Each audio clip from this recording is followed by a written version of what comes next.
Did you know here in the city of Chandler, statistically we have 16 cardiac arrest events per month. That's 16 times where somebody's heart stops and they stop breathing. It's during these times that hands-only CPR is critical. It takes the fire department approximately 4 to 6 minutes to get to your doorstep once a 911 call has been initiated. During these 4 to 6 minutes, bystander CPR is crucial. For every minute that CPR is not being done on a person equals 10% chance less of survivability.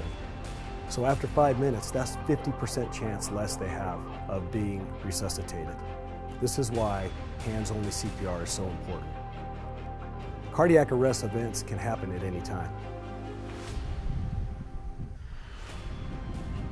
I was the head athletic trainer at Chandler Prep Academy.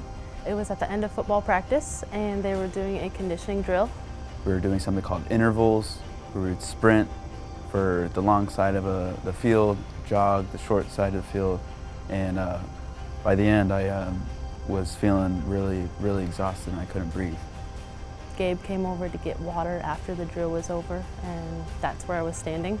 And I went and I asked him kind of just how he was feeling after that. And he went to say something to me, but nothing was coming out, and then he like collapsed into my arms.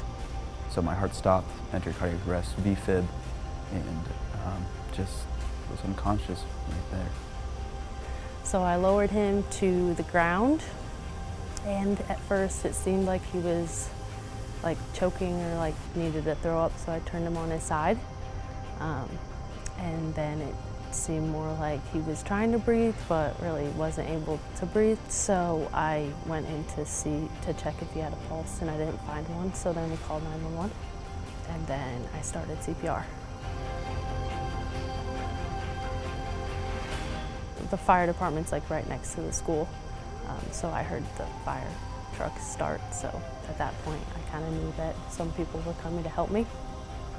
You know, my chances of survival was 0.5% chance, and it's just, you never know what's going to happen. The importance of getting trained in CPR is the confidence that you have when a situation arises, and the fact that you can save someone's life. Yeah, you can't hurt them. You can't hurt them more than what may happen to them. So, I mean, I'm here, like I'm standing. I wouldn't be here if it wasn't for Larry to be performing the CPR.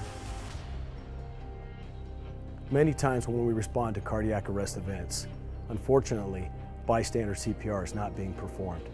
I think this is because people sometimes get afraid of what's right and what's wrong. However, hands-only CPR is basic, it's simple. This is something you can do. Make sure you take action.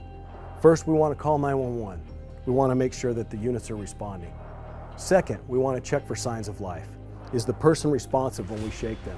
Do we notice their chest rising and falling, indicating they're breathing? If these elements of normal life are not there, we're suspecting cardiac arrest. Compressions are necessary.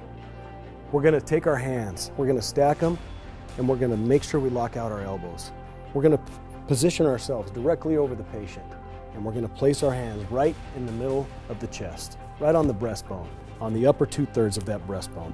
And we're going to begin compressions as hard and fast as we can.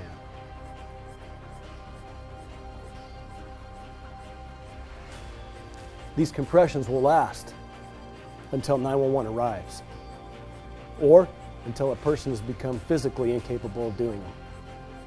At that point, somebody else will have to take over.